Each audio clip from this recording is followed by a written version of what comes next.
L'invité, c'est Léonard Shea Okitondo, sénateur, élu du Sankourou. Lui, il est en même temps député national, élu de Katakokombe chez lui, élu également député provincial dans la cité de Lusambo, qui est un des 6 territoires. Shea Okitondo, bonjour. Bonjour. 3 brassards. Oui, tout à fait. J'ai été élu à la fois député provincial dans la ville de Lusambo, le chef-lieu de la province du Sankourou, et en même temps député national dans le territoire de Katakokombe, et après Vous avez choisi le Sénat. Sénateur de la province. La Chambre des sages. Absolument. Merci. Alors, vous faites partie de la commission des relations extérieures. Relations extérieures, ça c'est votre tasse de thé. Absolument. Votre commission de prédilection. Absolument. Bon, vous êtes un ancien vice-premier ministre en charge des affaires étrangères et de l'intégration régionale. Ouais. C'est pour la première fois que, sous Joseph Kabila, vous avez été élevé à ce poste parce que depuis des temps immémoriaux, il y avait seulement un ministre des Affaires étrangères. Tout à fait. D'abord ambassadeur itinérant, ensuite ministre des droits humains, avant d'être aux affaires étrangères en qualité de ministre. Et je suis revenu à la présidence de la République comme ambassadeur itinérant. Et par la suite, le chef de l'État, à l'époque, m'avait confié la direction de son cabinet pendant 2 ans. Et après ça, comme vous savez, j'étais un candidat malheureux à la présidence du Sénat. À Barumbu. Voilà, à la présidence du Sénat. Ah, voilà. Oui, voilà. Oui, à l'époque, vous étiez sénateur, voilà. Mais face à Kengwa Ndondo... voilà, effectivement. Voilà. Et par la suite, je suis resté simple sénateur jusqu'à 2016, à la fin 2016, lorsque le chef de l'État m'a repris au gouvernement en tant que vice-premier ministre et ministre des Affaires étrangères et intégration régionale. Vous aviez accepté sportivement votre défaite face à Kengwa Ndondo, alors que vous étiez censé gagner cette élection au perchoir du Sénat. Ouais. Et sportivement, vous avez accepté et vous avez servi la nation pendant, je crois, au moins 8 ans. 10 ans. 10 ans ouais. Avant d'être repêché. Donc, ouais. Vous êtes resté dans l'anonymat, mais très actif dans le Sankourou, votre fief. Exactement. Ma circonscription, comme vous savez, c'est une province qui est parmi les oubliés de la République. Et par conséquent, on était obligé quand même de rester attentif parce qu'on a été élu dans cette province et voir un peu comment, dans la mesure de possibilité, on pouvait soulager un peu les difficultés de la population. Et pendant ce temps, comme vous aviez renoué avec le village, Katakokombe vous a imposé de postuler jusqu'à vous faire cette confiance. Vous vous êtes battu pour Lumumba-Ville. Wembonyama, devenu Lumumba-Ville, un lobbying formidable. Ça payait sous Joseph Kabila, sous Matata et la suite justement sous, comment on appelle, sous Félix Antoine Tshisekedi également. Absolument. Un plaidoyer, beaucoup dans les pays non alignés, beaucoup sont pressés pour Lumumba-Ville, comme en Iran, à Téhéran principalement, même à Caracas. Oui, même en France, la République populaire de Chine, comme vous savez, Patrice Lumumba, c'est vraiment une icône sur le plan international. Il n'y a pas un pays où vous vous rendez sans que vous rencontriez une avenue baptisée Patrice Emery Lumumba.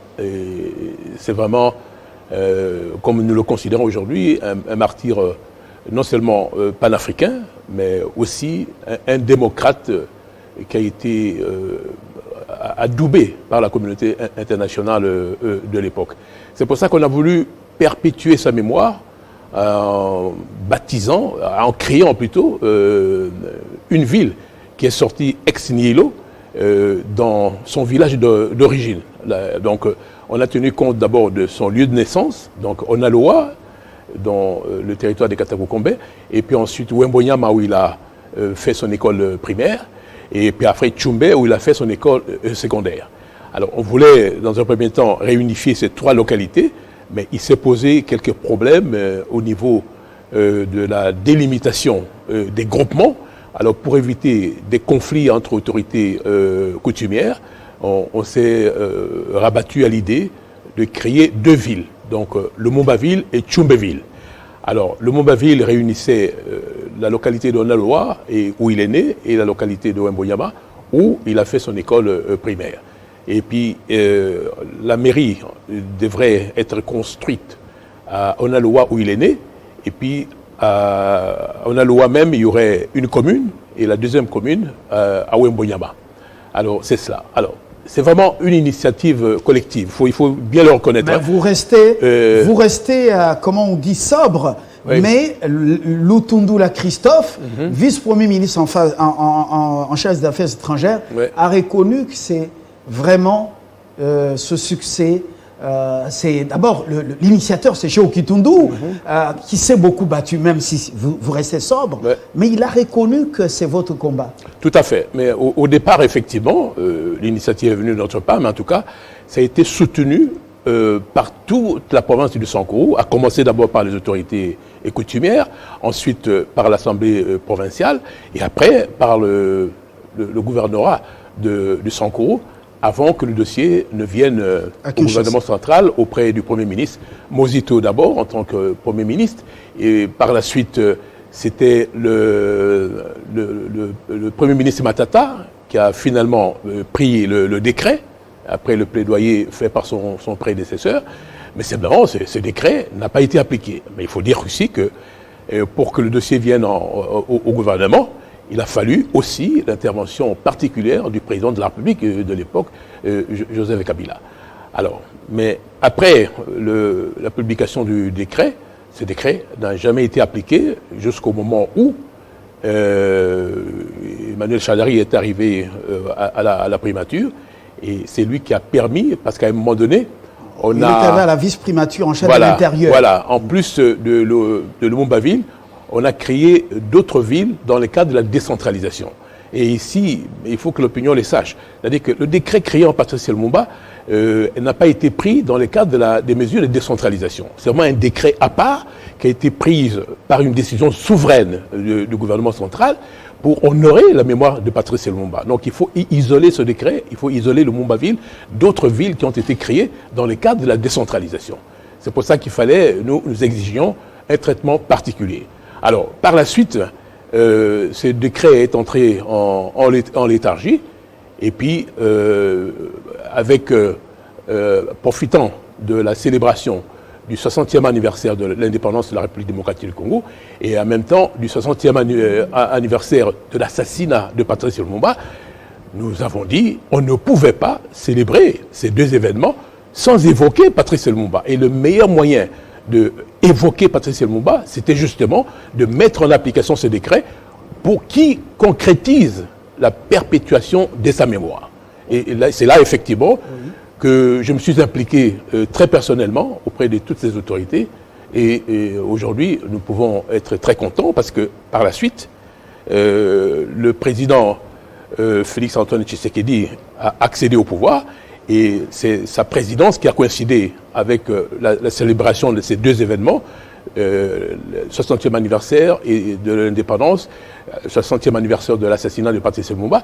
Alors, nous avons dit au président, écoutez, c'est à vous maintenant que revient, je voudrais venir le devoir d'honorer la mémoire de Patrice Lumumba en opérationnalisant cette ville. Alors, l'opérationnalisation passait par quelques conditions. La première, c'était de nommer les autorités urbaines et municipales.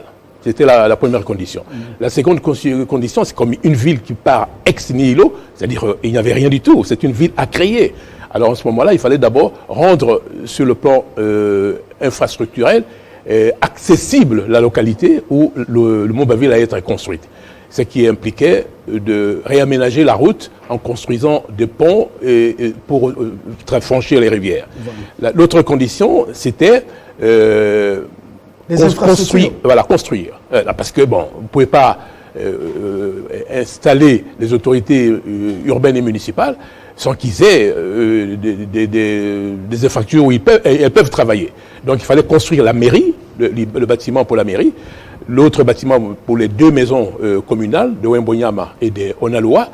Et par la suite, il fallait permettre à ces autorités d'avoir les moyens qui puissent leur permettre d'exercer leurs fonctions, à commencer par les moyens de locomotion. On y reviendra. Et voilà. Et enfin, pour terminer, c'était un budget de fonctionnement, un budget de démarrage pour le fonctionnement de la ville de Lumumba-Ville. C'était ces conditions-là. Maintenant, le président a nommé, mais il faut, encore une fois, aller installer ces autorités. Voilà. Mais pour installer ces autorités, il faut que les préalables que je viens d'énumérer tout à l'heure soient réalisés. La logistique et les finances, il faut Exactement. Que ça avance. Voilà. C'est à cela que nous attendons le chef de l'État et nous espérons qu'il va mettre en œuvre toutes les promesses qu'il a faites. Mais il m'excuse de profiter de cette occasion pour rappeler qu'il y a un autre événement qui s'est ajouté. C'était le rapatriement de la relique de Patrice Lumumba, comme vous savez. Alors, pour un tour au pays, voilà. Jusqu'au lieu de l'assassinat, oui. Et le point de chute, échangeur délimité. Voilà, mais voilà. Pour rapatrier, là encore une fois, c'est la même chose. Pour rapatrier la dépouille mortelle, qu'est-ce qui bloque? Il faut préparer les structures d'accueil. Oui. D'abord, parce que quand on dit la relique, au fait, ça symbolise la dépouille mortelle de notre héros national. Alors, où l'enterrer, c'est la question. Alors, la décision a été prise d'effectivement l'enterrer ici à l'échangeur de Limete. Mais il faudra encore préparer un mémorial. Nous partirions de l'idée que ça doit être vraiment un martyrium, parce que Patrice Lumumba a été un martyr panafricain de la lutte contre le colonialisme. Martyrium voilà. Au lieu de mémorial. De mémorium, parce que vraiment c'est un martyrium. Alors, il a été prévu que lorsque la dépouille mortelle arrive, elle devrait faire ce tour de certains lieux qui ont symbolisé sa trajectoire politique. Dont Chila Tembo. Alors, d'abord le lieu de naissance, donc dans Lumumba-Ville, et ensuite à Kisangani, où il a commencé sa carrière politique, et bien entendu, dans la ville, d'abord à l'endroit où il a été assassiné au Katanga, comme vous venez de le dire, et pour terminer à Kinshasa pour l'enterrement, parce que Kinshasa aussi a été un lieu où il a exercé des activités politiques importantes et où il a été élu Premier ministre ici à Kinshasa. Donc c'est cela qui devait se faire. Alors maintenant, comme vous voyez, pour ramener cette dépouille mortelle, il faut nécessairement préparer les structures d'accueil. D'abord pour le martyrium, ensuite l'endroit où il est né. Il faut d'abord que le Lumumba-Ville dispose des structures d'accueil aussi, qu'on vient d'énumérer tout à l'heure, la même chose à Kisangani et même au Katanga. Donc là, je pense que le calendrier diplomatique du président de la République est encore trop chargé.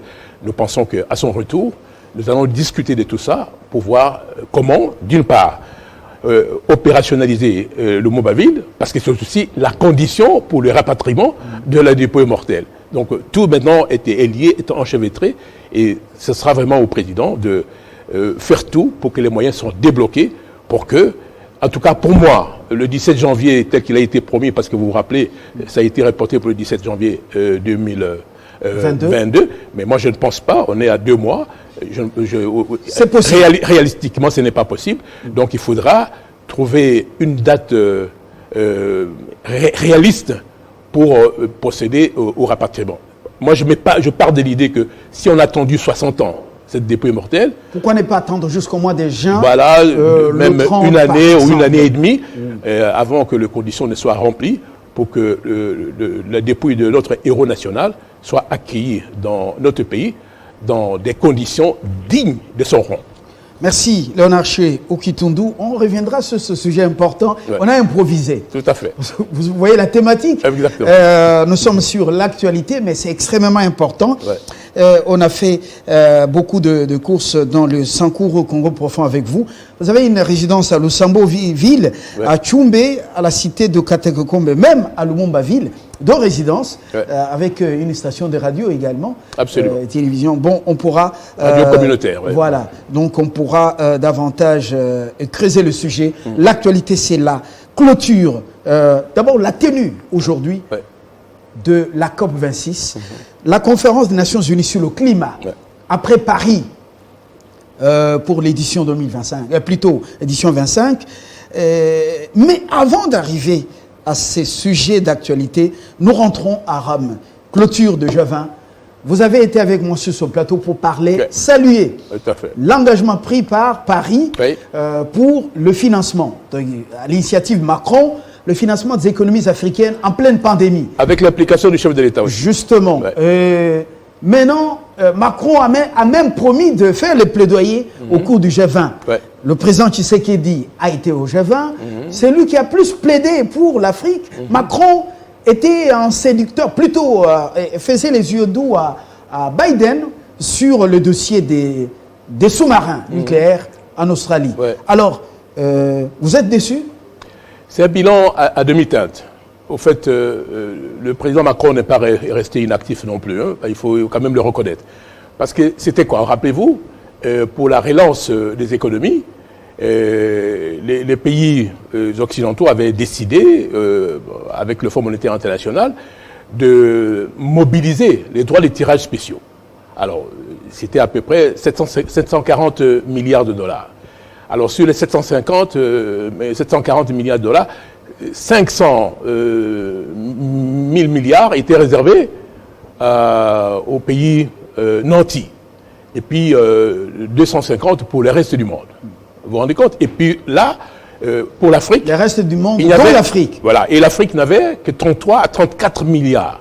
Très insignifiant. Une goutte d'eau dans la mer. Alors, c'est pour ça que le président Macron avait dit qu'il allait lutter dans le cadre du G20 pour relever ce montant au niveau de 100 milliards de dollars.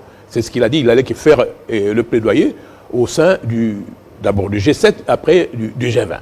Alors maintenant, effectivement, le G20 s'est réuni samedi et dimanche. Et on dit vers quelles sont la mobilisation des 100 milliards. Voilà. Vous sentez qu'on effleure un peu, c'est pas un engagement ferme? Exactement. Alors, vous voyez, en principe, je vais dire, il faut vraiment que les pays nantis soient responsables et vraiment remplissent leurs obligations, parce qu'on est maintenant dans un village planétaire.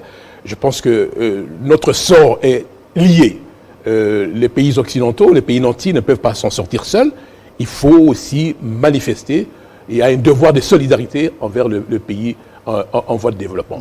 Alors là, ce qui s'est passé comme résultat, dans un premier temps, comme d'habitude, hein, il faut, pour arriver à la neutralité carbone, on s'est donné comme objectif de limiter la hausse de la température à 1,5 degrés Celsius. Ça, c'est sur le plan climatique. Sur le plan climatique. L'Afrique joue un rôle important avec le bassin du Congo aussi. Exactement, on en reviendra. Voilà. Alors ça, c'était le premier objectif. Alors là, ils ont pris encore l'engagement pour cet objectif de réchauffement maximal à 1,1 point, en faisant en sorte que la hausse de la température ne dépasse pas 2 degrés Celsius. Ça, c'est ce qui a été fait. Encore une fois, un engagement. Espérons que ça va être respecté. Encore que tout est lié. Parce que ça dépendra aussi de la manière dont chaque pays va se comporter avec toutes ces émissions. On voit vraiment, parce qu'on parle de Rome avec G20, on rentre un peu sur avec ces images. Tous les émissions dans l'atmosphère, parce que ces émissions provoquent le réchauffement. Alors, de quelle manière, comme les Occidentaux vont faire, parce que c'est eux qui sont, pas seulement les Occidentaux, hein, il faut dire les pays les plus pollueurs. Alors, comment limiter la température à 1,5 alors qu'on continue à se comporter comme auparavant? C'est toute la question. Alors, l'autre élément qu'ils ont retenu, c'est justement cette allocation des 100 milliards de dollars aux pays en voie de développement. Et ils sont revenus aussi sur la question des droits des tirages spéciaux. Je pense que certains pays, par rapport au plaidoyer de président Macron, comme l'Angleterre, ont accepté de se priver de leurs droits de tirage spéciaux, parce que, comme vous savez, les droits de tirage spéciaux peut se faire au prorata de quote-part de chaque pays au Fonds monétaire international. Alors, puisque les pays occidentaux n'avaient pas besoin de ces droits de tirage spéciaux, parce qu'avant, ils avaient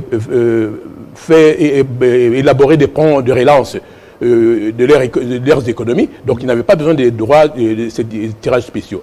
Donc le président Macron voulait sensibiliser d'autres pays pour qu'ils réservent une partie des droits de tirage spéciaux qui leur étaient réservés en faveur de l'Afrique. Washington avait injecté autant de 1000 milliards dans l'économie américaine. Dans l'économie américaine, alors, 2000 milliards. Est-ce qu'eux, ils avaient bezoin de... Mais voilà, donc ils n'avaient pas besoin. De ces tirages. C'est nous qui sommes dans le besoin. Voilà, mais aujourd'hui, ce qui a été récolté par les pays en voie de développement, en tout cas, est dérisoire. Là, il faut saluer la Grande-Bretagne, je crois qu'il est arrivé à un certain montant qui est assez significatif, mais d'autres pays se sont libérés 2 milliards, 4 milliards.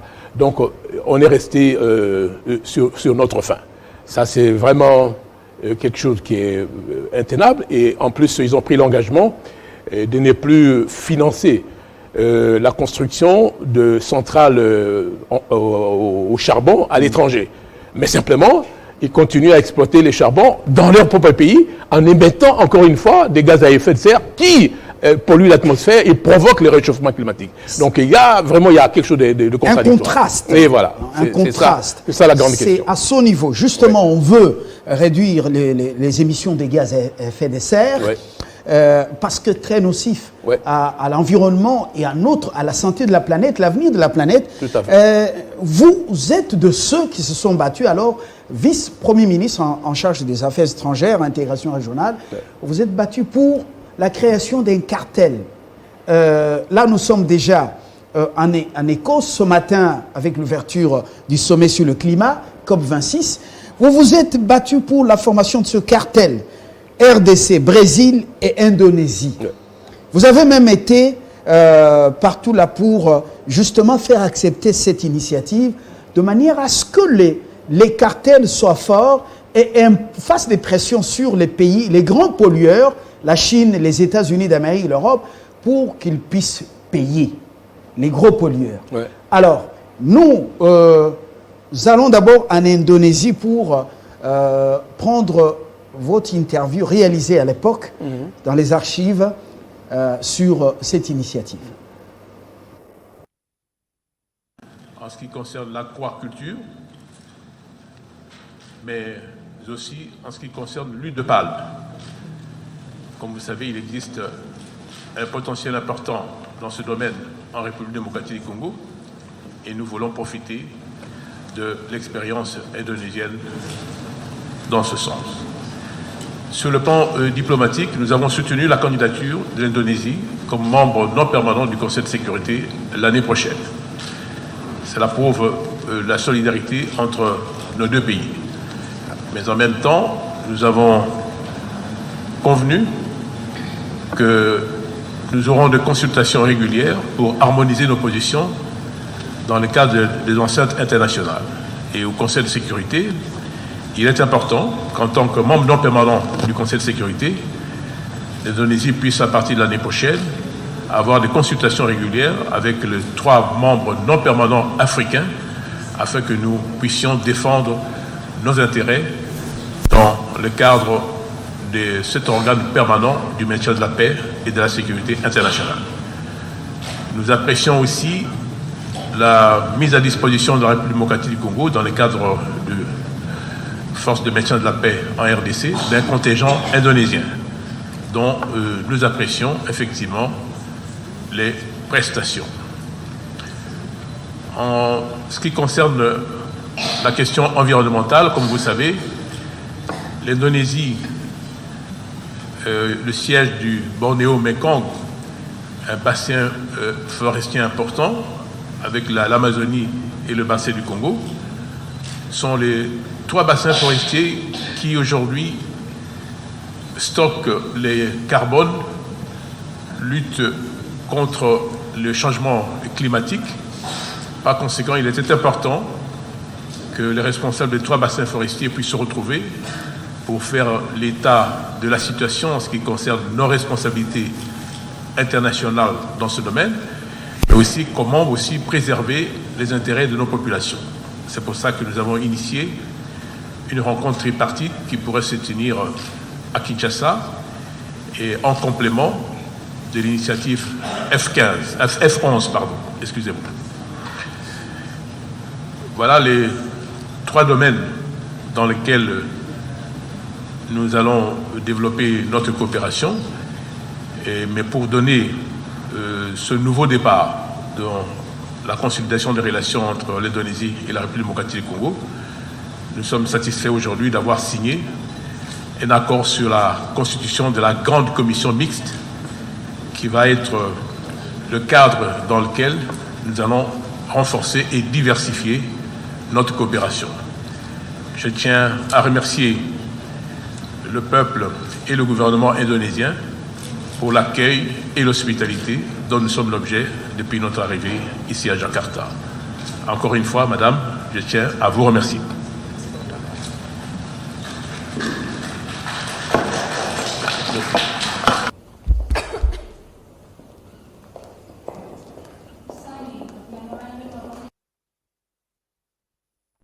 Et voilà, là, c'était plutôt en 2018, à Jakarta, la capitale indonésienne. Nous revenons sur cette initiative appelée F11, les 3 bassins forestiers du monde, mais qui ne font qu'absorber le gaz, effet de serre, donc le carbone. Les gros pollueurs, les Chinois, les Américains, Européens, bon, ils n'ont que des promesses. Le président Kabila, à son époque, avait exigé que le gros pollueur paye. C'était quand on l'avait accompagné à New York à l'Assemblée générale de l'ONU. Alors, chez Okitundu, dans le cadre de la continuité des affaires, cette initiative dort dans les tiroirs. Est-ce qu'il n'y a pas moyen de le faire réveiller à partir du Sénat? Oui. La diplomatie parlementaire est déjà activée par Bati Lukwebo Modeste. Tout à fait. Là, il faut vraiment féliciter notre président du Sénat qui attache une grande importance à la diplomatie parlementaire.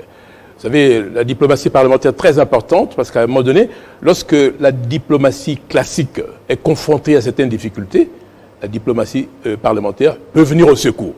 Mais en même temps, il peut y avoir aussi une synergie entre la diplomatie parlementaire et la diplomatie classique dans l'intérêt de notre pays. En l'espèce, effectivement, le président du Sénat n'est pas resté inerte parce qu'il y a une task force qui a été mise sur pied au Sénat, qui est dirigée d'ailleurs par mon ancien collègue ministre Didier Moumengi, qui est en même temps sénateur et qui a fait un travail vraiment appréciable. Il y a un document important pour la préparation justement de la participation du Sénat de la République démocratique du Congo à la COP26 à Glasgow.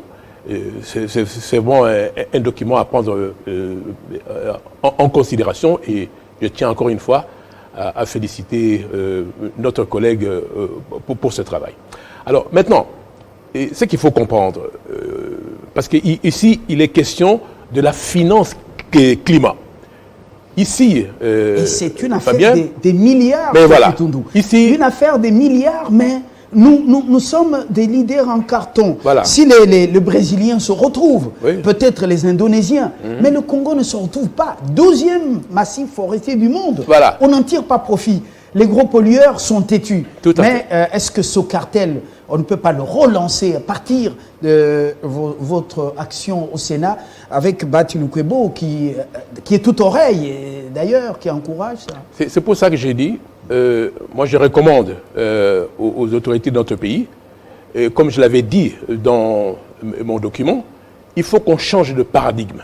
C'est vraiment très important. C'est-à-dire que à l'époque nous disions, il ne faut pas qu'on fasse la diplomatie de simple représentation, il faut qu'on fasse la diplomatie de développement.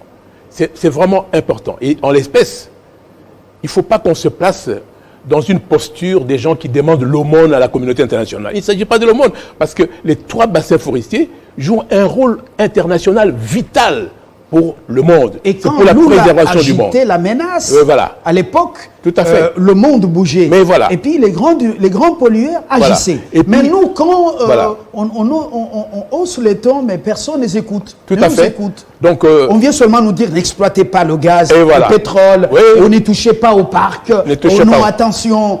et pendant ce temps, il pollue l'atmosphère. Et c'est nous qui stockons les émissions de gaz à effet de serre qui propagent dans l'atmosphère et qui provoquent le réchauffement climatique.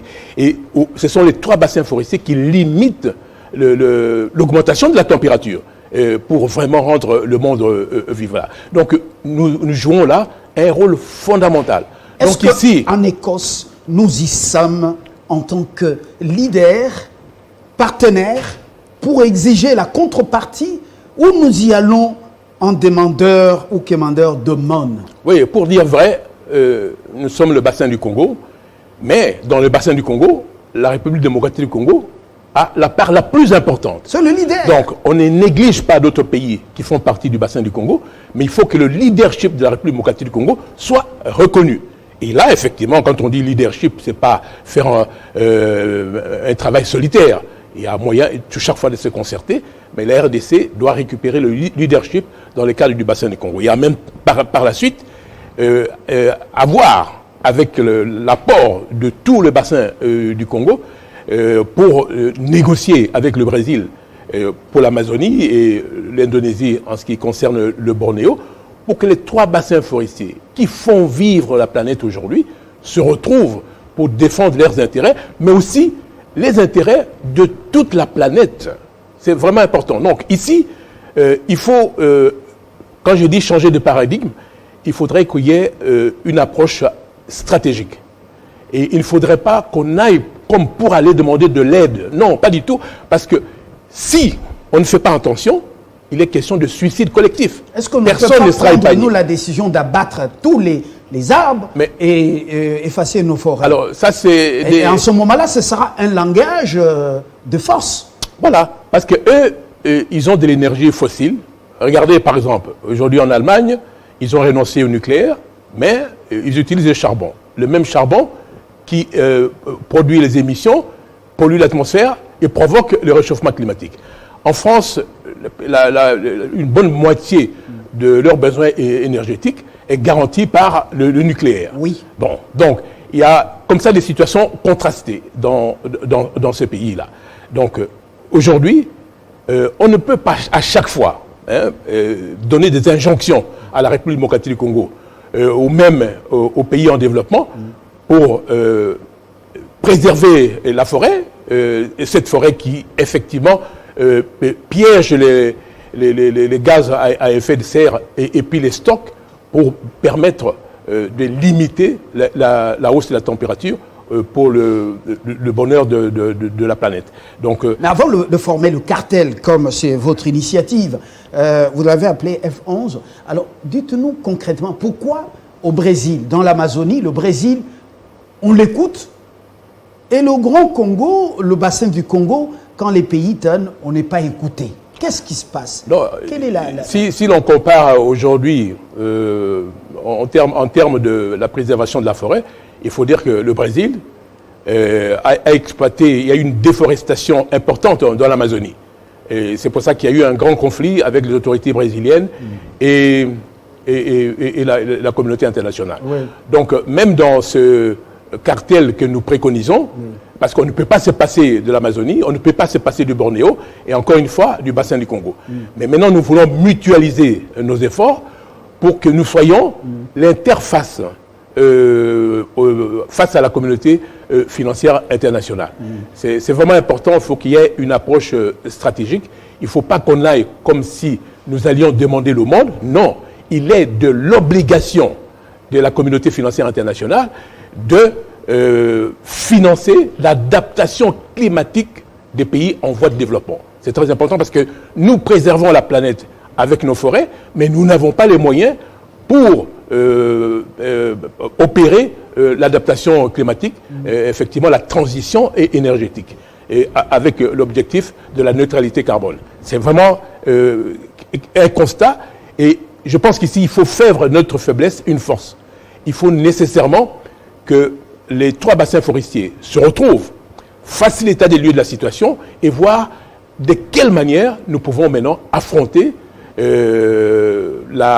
l'inaction climatique des pays gros pollueurs de l'atmosphère et justement responsables du réchauffement climatique. Vous proposez le changement des paradigmes et pour des stratégies concertées au niveau du bassin du Congo. Voilà. Alors, est-ce que on est conscient de ça, à part ce qui a été fait à l'époque?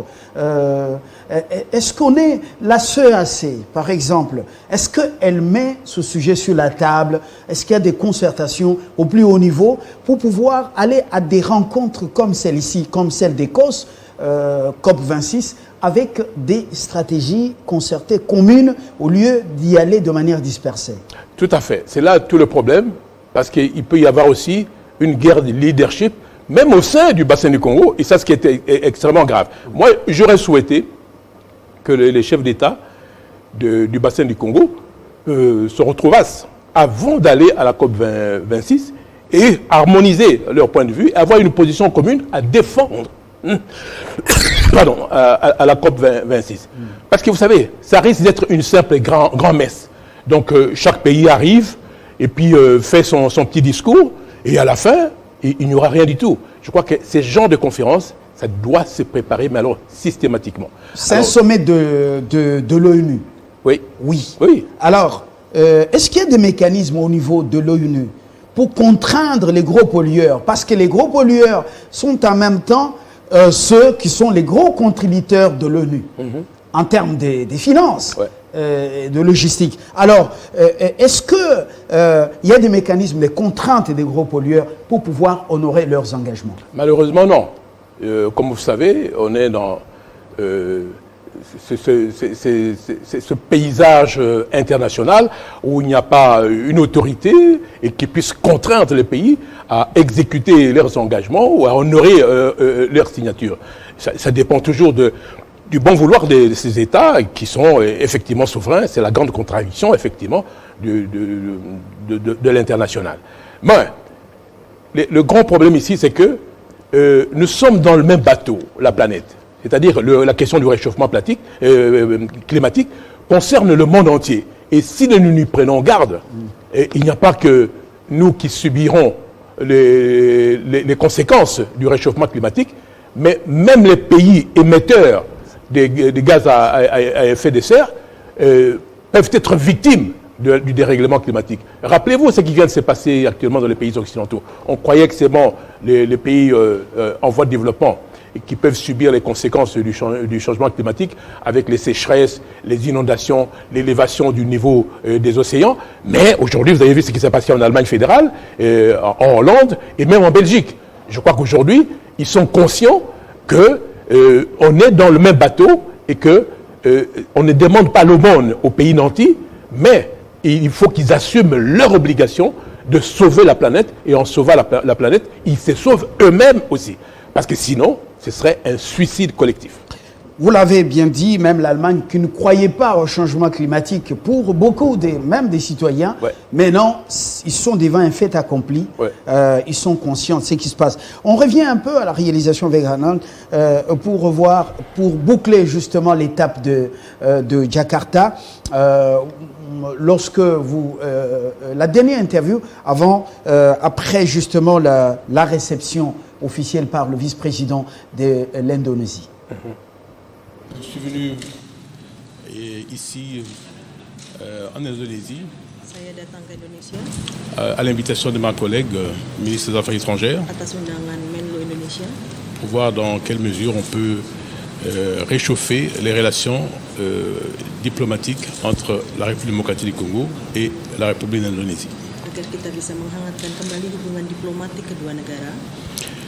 Nous partageons beaucoup de choses sur le plan historique parce que c'est ici en Indonésie et particulièrement à Bandung qu'a été donné le signal pour la décolonisation des pays colonisés et à travers le président Sukarno.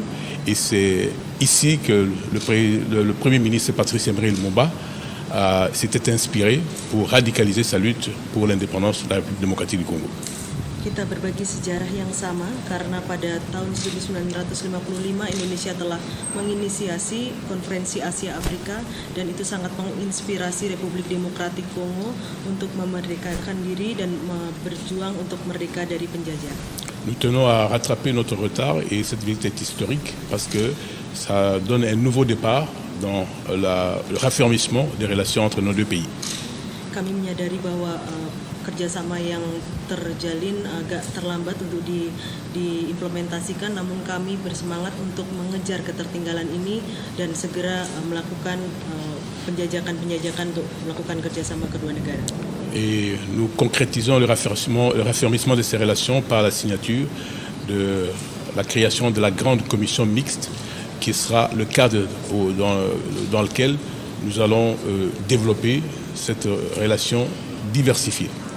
Sebagai salah satu bukti, hari ini kami telah menandatangani perjanjian komisi bersama antar kedua negara dengan harapan bisa semakin menguatkan kerjasama juga menjajaki peluang kerjasama lainnya. Dans les domaines économiques, nous avons abordé la question des infrastructures, dans le domaine textile, la question de l'aquaculture, mais aussi en ce qui concerne l'exploitation de l'huile de palme. Dan juga kami di bidang ekonomi kami sudah membicarakan beberapa bidang yang bisa dikerjasamakan, diantaranya adalah kerjasama infrastruktur, kerjasama aquakultur, industri tekstil, dan kerjasama pengolahan minyak sawit. Nous avons abordé aussi la question de l'aviation. Et sur le plan diplomatique, nous allons nous soutenir dans les enceintes internationales par des consultations régulières afin d'harmoniser nos positions dans ces organisations. Alors, les archives, vous avez vu l'importance des archives chez nous, dans les médias. C'est depuis 2018, hein? Absolument. Depuis 2018, avant l'arrivée aux affaires de Félix-Antoine Tshisekedi Tshilombo, justement. On a retenu que les trois bassins forestiers restent tous vitaux pour la planète et qu'il nous faut des stratégies, non seulement au niveau international, avec l'Indonésie et l'Amazonie, donc aussi, le Brésil. Voilà, mais au niveau continental. Mais au niveau continental, le bassin du Congo, voilà, il faut nous réunir. Il y a aussi Malabo, il y a Brazzaville, il y a Kinshasa. Il y a le Cameroun, il y a le Gabon. Donc le Gabon, ouais, Libreville et Yaoundé. Ouais. On doit être soudés. Ouais. Sinon, on n'est rien. Tout à fait. Voilà. Mais il y a, je m'excuse, il faut prêcher pour sa paroisse, il y a quand même un leadership naturel de la République démocratique du Congo. Effectivement. Voilà. Ouais. Et on termine justement sur ce clin d'œil diplomatique. C'est important. Nous rentrons à Rome. Vous êtes un diplomate rompu. Les gestes, les faits et gestes, ça compte beaucoup en diplomatie.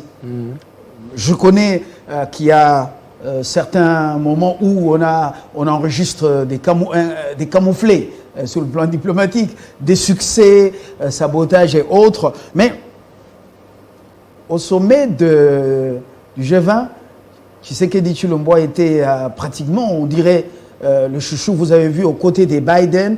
Il n'y a pas un fait, c'est pas quelque chose d'anodin. Les accolades, cette proximité, on dirait des gens qui se connaissaient avant. Même à Washington, lui n'a pas été reçu là-bas. Alors nous revenons à ça. Il salue les efforts de Félix Tshisekedi, que vous connaissez très bien. Nous prenons ça et puis vous allez vous prononcer. Yeah.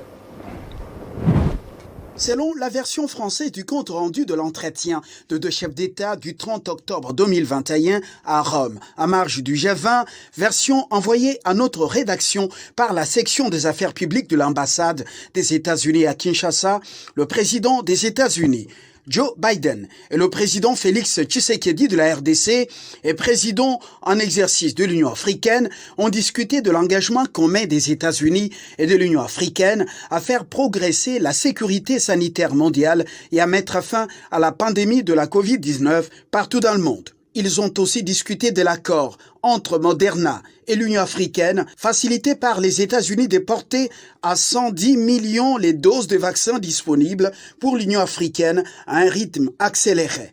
Un complément des 63 millions de doses de vaccins que les États-Unis ont déjà envoyées à l'Union africaine. Les deux leaders ont aussi discuté de l'importance de protéger la forêt tropicale du bassin du Congo, la deuxième plus grande forêt vierge tropicale du monde, afin d'atteindre l'objectif mondial de réduire à zéro les émissions nettes de carbone d'ici 2050. D'après ce compte rendu, le président Biden a salué les efforts du président Tshisekedi visant à promouvoir la transparence, à lutter contre la corruption et à respecter les droits humains sur la manière dont la RDC gère ses immenses ressources naturelles.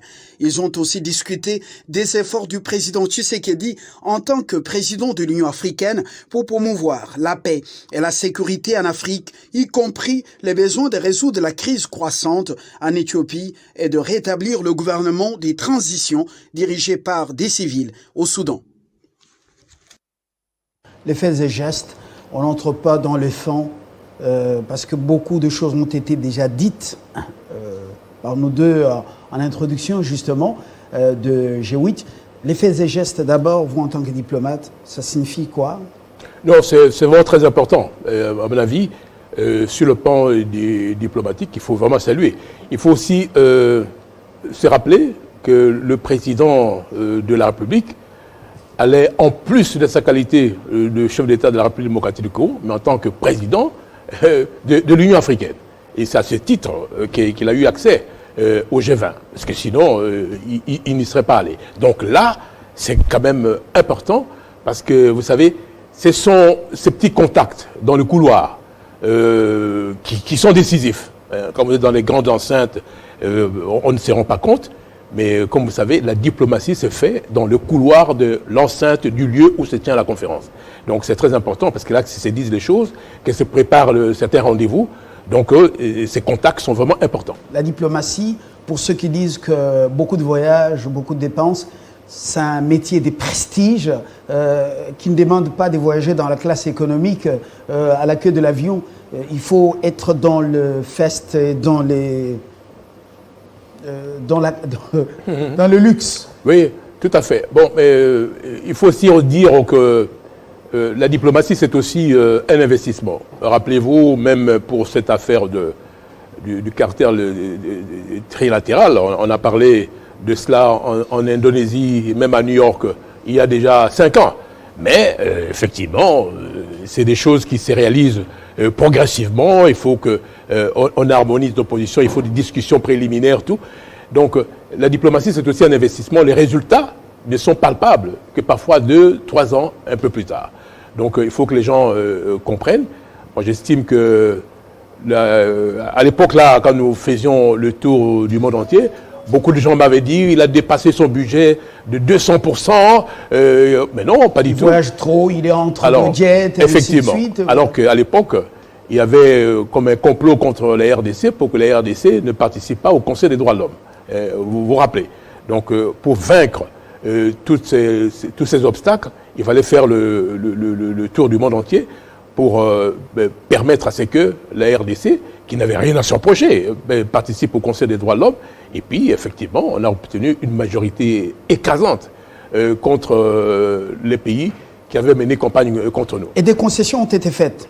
La RDC sollicitée à Addis Abeba, même à New York, pour soutenir la candidature de l'Éthiopie. Voilà. À la tête de l'OMS. En contrepartie, l'Éthiopie vous a soutenu également dans beaucoup de réunions. Même l'Égypte. Même l'Égypte. Oui, oui. Donc il y a des compensations, il y a des contreparties. Et même dans certains pays occidentaux, il y a eu une fissure parce que l'Italie, même l'Espagne, n'ont pas suivi les autres pays de l'Union européenne.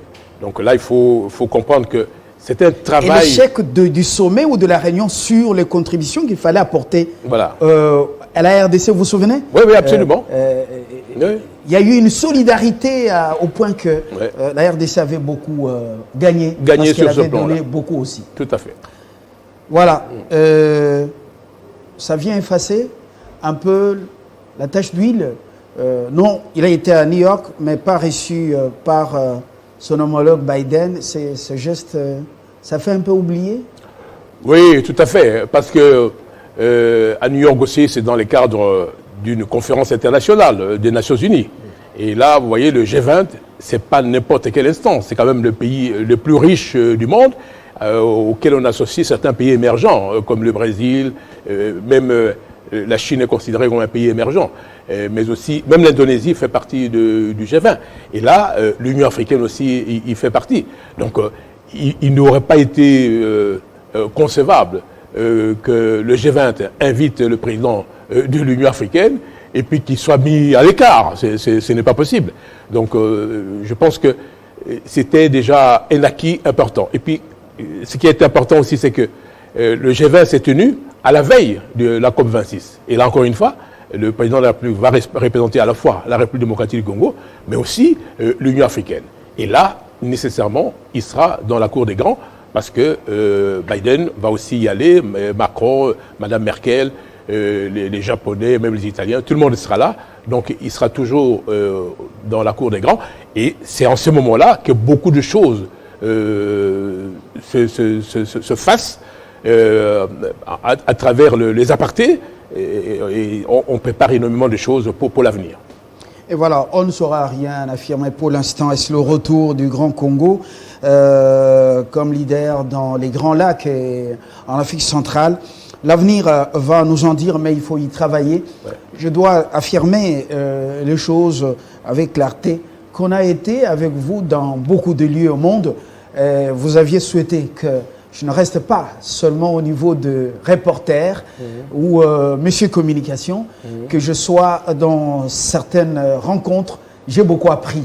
Je dois dire au monde que sous Joseph Kabila, Sékou Toundou a désamorcé beaucoup de bombes contre le pays et beaucoup de complots. Je peux en témoigner. Alors, on a fini pour l'instant. On reviendra après la COP26 pour évaluer. Vous disiez en introduction que le Sankourou est défavorisé. Non, il n'est pas défavorisé. Après Okitundu, vice-premier ministre, il y a également Lutundu, la vice-premier ministre. Il y a Asselo, vice-premier ministre en charge de l'intérieur sécurité. Et puis il y a Okende au transport. C'est la province la mieux servie maintenant. La mieux servie. Merci, Ishio. Oui, mais là, il faut quand même reconnaître que ce n'est pas en termes de nomination, c'est par rapport aux réalisations qui sont faites dans la province. C'est là qu'on juge effectivement l'efficacité du gouvernement par rapport à notre province. Mais alors, actuellement, c'est une province qui est complètement enclavée. Voilà. Et il y a eu même une crise institutionnelle qui l'a bloquée. Donc, nous espérons que très prochainement, il y aura un traitement particulier pour certaines provinces qui sont considérées comme défavorisées. Voilà, Moukoumadi est parti. Voyons voir qui va venir. Est-ce qu'ils vont encore se rentrer dedans, comme d'habitude? Cette fois-ci, on sent qu'ils sont solidaires. Merci. Je vous en prie, merci. Sékou Toundou Lundula, sénateur et voilà, ancien, beaucoup. Vous l'avez vous-même rappelé. À très bientôt. Au revoir.